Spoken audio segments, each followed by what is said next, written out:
आज बात करते हैं ट्रेडिंग की और उन सबसे आम गलतियों की जो लोग अक्सर कर बैठते हैं। और हाँ, उनसे बचने के तरीकों पर भी गौर करेंगे। तो चलिए शुरू करते हैं।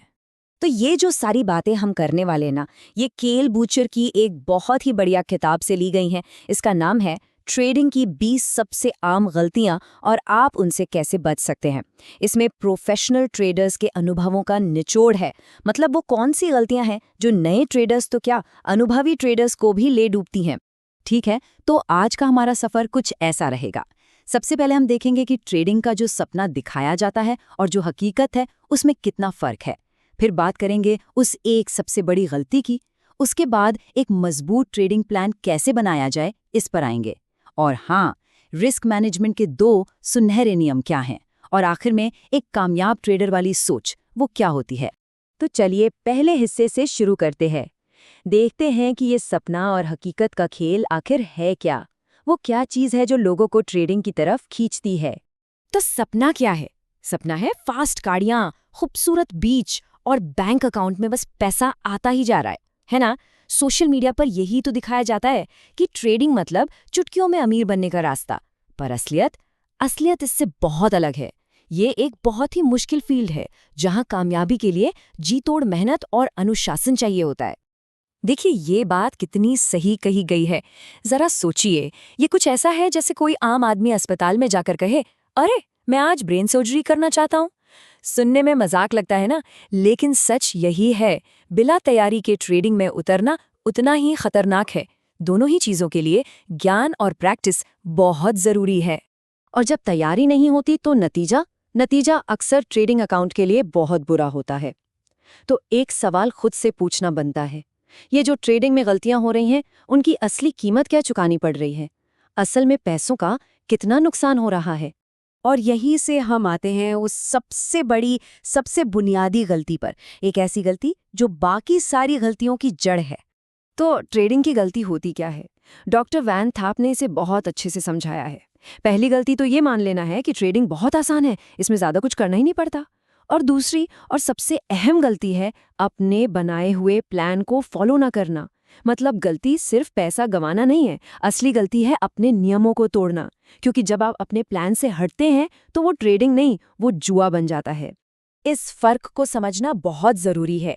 एक तरफ है बिजनेस और दूसरी तरफ है वो तरीका जैसे ज्यादातर लोग ट्रेडिंग करते हैं। देखिए, बिजनेस में एक लिखा हुआ प्लान होता है, रिस्क को एनालाइज किया जाता है, मकसद साफ होते हैं। लेकिन जब ट्रेडिंग को शौक की तरह किया जाता है तो वहां कोई प्लान नहीं होता, सारे फैसले इमोशनल होते हैं और सब कुछ उम्मीदों के सहारे चलता है, जो असल में जुए जैसा है। तो अब जब हमने प्रॉब्लम को समझ लिया है तो चलिए अब इसके सोल्यूशन पर आते हैं। और सोल्यूशन है एक मजबूत, एक सफल ट्रेडिंग प्लान बनाना। तो एक अच्छे ट्रेडिंग प्लान में क्या क्या होना चाहिए? देखिए, इसके 4 मेन हिस्से हैं। पहला, फाउंडेशन, मतलब लक्ष्य क्या है, कौन से टूल्स इस्तेमाल होंगे। दूसरा, स्ट्रैटेजी, मतलब ट्रेडिंग का स्टाइल क्या होगा, एंट्री के नियम क्या होंगे। तीसरा और सबसे जरूरी, रिस्क मैनेजमेंट, यहाँ स्टॉप लॉस, प्रॉफिट टारगेट, ये सब तय होता है। और चौथा, ऑपरेशंस, यानी रोज का रूटीन क्या होगा, परफॉर्मेंस को कैसे रिव्यू किया जाएगा। ये सब कुछ जब लिखा होता है तो अनुशासन बनाए रखना आसान हो जाता है।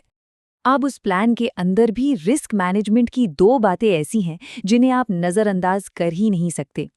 अगर बाजार में लंबे समय तक टिकना है तो ये 2 नियम सबसे जरूरी हैं। पहला है एग्जिट पॉइंट, जिसे हम स्टॉप लॉस भी कहते हैं। ये क्या है? ये वो पहले से तय की हुई कीमत है जहां पहुंचते ही ट्रेड से बाहर निकल जाना है, अगर वो हमारे खिलाफ जा रहा हो। ये वो पॉइंट है जहां हम मान लेते हैं कि ठीक है, मेरा एनालिसिस गलत था, अब मुझे अपनी कैपिटल बचाने के लिए बाहर निकलना है। और इसका सबसे बड़ा नियम क्या है? वो ये कि किसी भी ट्रेड में घुसने से पहले ही एग्जिट पॉइंट तय होना चाहिए। ये बहुत जरूरी है। इससे आप इमोशंस में आकर फैसले लेने से बच जाते हैं। अब आते हैं दूसरे सुनहरे नियम पर, पोजीशन साइजिंग।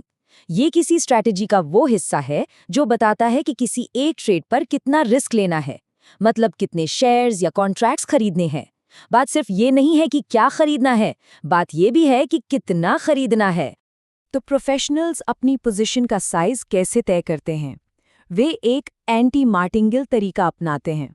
इसका सीधा सा मतलब है, जब अकाउंट बढ़ रहा हो तो पोजीशन का साइज बढ़ाओ, और अगर लगातार घाटा हो रहा है तो पोजीशन का साइज कम कर दो। इससे होता क्या है, आपकी कैपिटल बची रहती है और मुनाफा भी अच्छे से बढ़ता है। ये घाटे का पीछा करने से बिल्कुल उल्टा है। चलिए, अब हमारे आखिरी हिस्से पर आते हैं और देखते हैं कि ये सब मिलकर एक ट्रेडर की सोच, उसकी साइकोलॉजी को कैसे बनाते हैं। ये लाइन देखिए, बिना लक्ष्य और उन्हें पाने की योजना के आप उस जहाज की तरह हैं जो बिना मंजिल के चल पड़ा है। कितनी सही बात है।